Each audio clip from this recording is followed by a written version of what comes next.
Israel बुरी तरीके से फंस गया है और अभी तक लग रहा था कि इजरायली सेना हमास का सफाया कर देगी, लेकिन अब हालात ये हो गए हैं कि ईरान, यमन और सीरिया की तरफ से इजराइल पर हमले की बड़ी तैयारियां हो चुकी है। इजराइल ने मौके की नजाकत को भाप करके ऐलान कर दिया है कि अब कयामत युद्ध होकर रहेगा।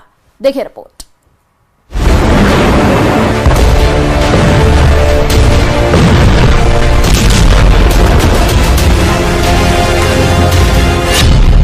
एक 1000 किलोग्राम के 14,000 बमों से हमला, फिर भी हार गया इजराइल।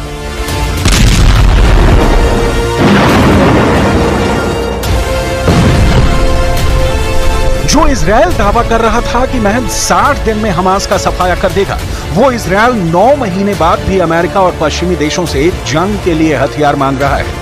जो इजराइल लेबनान में हिजबुल्लाह के 40 कमांडरों को मारने का दावा कर रहा था, वो इजराइल अब लेबनान, यमन, सीरिया और ईरान से होने वाले संयुक्त हमले को लेकर घबराया हुआ है और दुनिया के सामने कह रहा है कि अगर मिडिल ईस्ट के देशों ने मिलकर इजराइल पर हमला किया तो इजराइल कयामत युद्ध करने के लिए मजबूर हो जाएगा।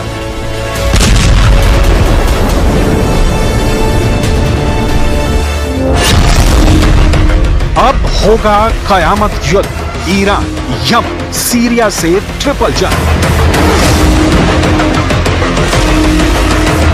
प्रधानमंत्री नेतन्याहू लगभग हर दिन जंग के कमांड सेंटर में कमांडरों से यही पहला सवाल करते हैं कि हमास की आखिरी बटालियन कब खत्म होगी। इजराइल के रक्षा मंत्री योव गैलेंट अपने जनरलों से यही पहला सवाल करते हैं कि गाजा युद्ध हम कब जीतेंगे और हिजबुल्लाह के हमलों को कैसे रोकेंगे। लेकिन हैरानी की बात यह है कि अब तक इजराइल के टॉप कमांडरों ने गाजा और लेबनान पर जितने भी बड़ी जंगी दावे किए गए हों, वो सबके सब हवाई निकले हैं। हकीकत में इजरायली सेना के पास हथियारों की भारी कमी है और यही वजह है कि अब इजराइल को लगने लगा है कि मध्य पूर्व देशों के साथ साथ ईरान, सीरिया और यमन इजराइल पर हमला कर सकते हैं। इसी को देखते हुए इजराइल के विदेश मंत्री इजराइल कैट्ज ने अब कयामत युद्ध की धमकी दे दी है। इजराइल के विदेश मंत्री की यह धमकी खास तौर से ईरान और लेबनान को लेकर है। इजराइल कैट्ज ने सोशल मीडिया मंच एक्स पर लिखा कि ईरान को उसके विध्वंसक संदेश ने उसे विनाश के योग्य बना दिया है। जो शासन विनाश की धमकी देता हो उसे बर्बाद कर दिया जाना चाहिए। इजराइल कैट्ज ने यह भी लिखा है कि अगर ईरान समर्थित हिजबुल्लाह लेबनान से इजराइल पर अपनी गोलीबारी बंद नहीं करता और बॉर्डर से दूर नहीं जाता है तो इजराइल उसके खिलाफ पूरी ताकत से कार्रवाई करेगा। वक़्फ़ अन्नार फी जबहत लुबनान, वक़्फ़ अन्नार फी जबहत यमन, वक़्फ़ अन्नार फी जबहत अल-इराक़, सबीलुहा वहीदुन अवहदुन ला आखिर लह।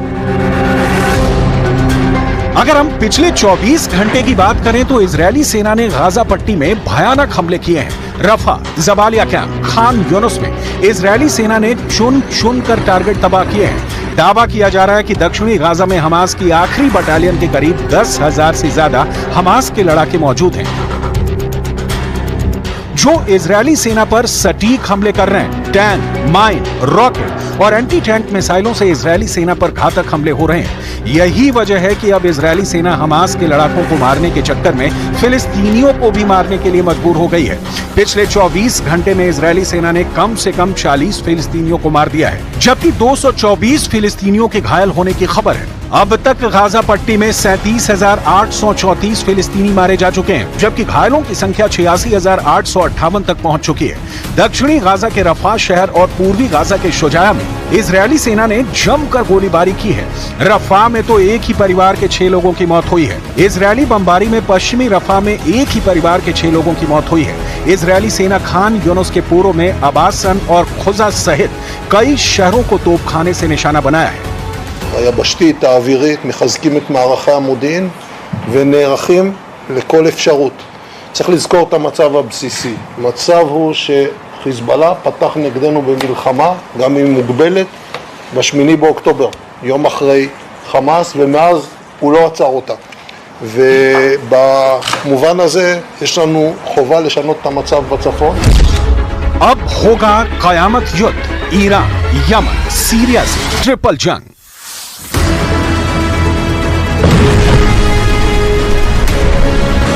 लेबनान की तरफ से हिजबुल्ला, यमन की तरफ से हूथी विद्रोही, सीरिया की तरफ से स्थानीय लड़ाके और ईरान की तरफ से वहां स्पेशल फोर्स इस वक्त जंग में इजरायल को चारों खाने चित करने में जुटी है। इजरायल की नेतन्याहू सरकार भी जानती है कि इजरायल गाजा युद्ध के दौरान अब 9 महीने बाद चारों तरफ से घिर चुका है। इसीलिए इजरायल के वरिष्ठ अधिकारी ने दावा किया है कि अब इजरायल ऐसे घातक हथियार से हमला करेगा जिसके बारे में ईरान, सीरिया, यमन और लेबनान के लड़ाकों ने सोचा भी नहीं होगा। इजरायल के एक वरिष्ठ अधिकारी ने दावा किया है कि इजरायली सेना के पास ऐसे हथियार हैं जो कयामत ढा सकते हैं। इजरायली अधिकारी ने यह भी कहा कि ईरान ही नहीं बल्कि मध्य पूर्व के दूसरे देश भी उनके खिलाफ आ जाएं तो इजरायली सेना उन्हें बर्बाद कर देगी। Israel aerospace industries worker council के चेयरमैन यायर कार्ड्स ने दो टूक कहा है, इजरायल के पास एक हथियार है जो ईरान का मुकाबला कर सकता है। कार्ड्स ने भी दावा किया कि अगर हमें लगता है कि इजरायल के अस्तित्व पर खतरा है तो ईरान, यमन, सीरिया और मध्य पूर्व के सभी देश मिलकर इजरायल के खिलाफ जंग करते हैं तो हमारे पास कयामत ढाने वाले हथियार मौजूद हैं जिनसे हम उनका विनाश कर देंगे।